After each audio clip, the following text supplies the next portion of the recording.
Sakha umuntu uNkulunkulu usemsebenzini siluhlanga olusha olukhishiwe emandleni obumnyama, the new race of the redeemed from the power of darkness. Hashem is at work building a person. People talk. People have been talking. People will always talk. Don't worry about them. Don't listen to their voices. The only voice you should listen is Hashem's voice. For Hashem's voice, Hashem's word is powerful and living, sharper than any two-edged sword. Hashem's voice will keep you going. Other voices will put you down, will make you lose strength, will make you to be weary, will make you to faint.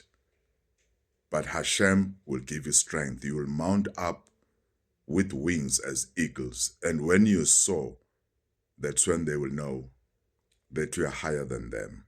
Amen, amen, amen.